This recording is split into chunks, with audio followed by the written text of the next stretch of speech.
মুহররমের চাঁদের 10 তারিখ আল্লাহ পৃথিবী বানাইছে। আমরা শুনেই কই আলহামদুলিল্লাহ। মুহররমের 10 তারিখে আল্লাহ তাআলা আদমকে ক্ষমা করছে, আমরা কই জোরে জোরে আলহামদুলিল্লাহ। আলহামদুলিল্লাহ। মুহররমের 10 তারিখে ইব্রাহিম খলিলকে আগুন থেকে আল্লাহ মুক্তি করছে, জোরে জোরে কই আলহামদুলিল্লাহ। আলহামদুলিল্লাহ।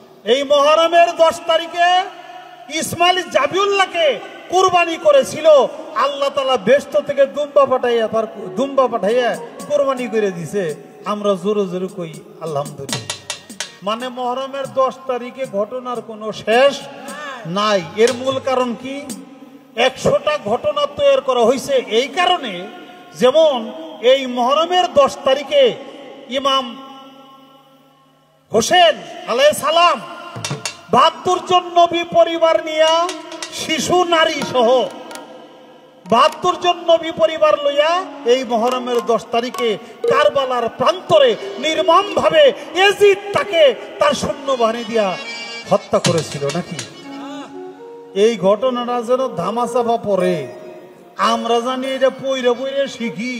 আরে মুহররমের যে এত মর্যাদা, এই মর্যাদা এমনি এমনি না, অনেক কিছু হয়েছে। আদম মুক্তি পাইছে, পৃথিবী বানাইছে এই মুহররমের চাঁদে। ইসমাইল জাবিউল্লাহর কুরবানি হইছে মুহররমের 10 তারিখে। ইউনূস নবী মাছের পেটে উদ্ধার হইছে, ইসমাইল জাবিউল্লাহ কুরবানি হইছে, ইব্রাহিম খলিল আগুন থেকে মুক্তি পাইছে। এগো সামনে এই 72 জন নবী পরিবার মরে গেছে, শাহাদত হইছে, এটা কোনো ঘটনাই না। এইটা মনে করানোর জন্য মুসলমান ইমানি মুসলমানদের আত্মা থেকে, হৃদয় থেকে এই মুহররমের চাঁদে এই 10 তারিখের যে নির্মম ঘটনা পৃথিবীর ইতিহাসে, এই ঘটনাকে ধামাচাপা দেওয়ার জন্য হাজারোটা ঘটনা তৈরি করা হয়েছে। মূল হলো মুহররমের চাঁদের যে ঘটনা 10 তারিখের ইমাম হোসেন আলাইহিস সালাম 72 জন নবী পরিবার নিয়ে শহীদ হয়েছিল, এটা সত্যিকারে যারা মুসলমান, হোসাইনি মুসলমান, মোহাম্মদী মুসলমান, যারা মাওলা আলীকে ভালোবাসে, যারা তরিকাকে ভালোবাসে, তারা কেউ কোনোদিন হাজারোটা ঘটনা ঘটাইলেও এই মুহররমের চাঁদের 10 তারিখ তারা ভুলে যাবে না।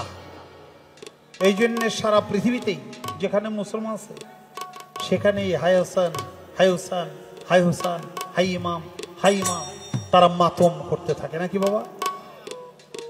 তো আমি এই কথাগুলি বলার কারণ হইল এইটা, পৃথিবীতে আমরা ভালো কাজ করি না, আমাদেরকে আল্লাহ ধ্বংস করে দিব। টাইম পাঁচটা একটু চাইবে যান চাইবে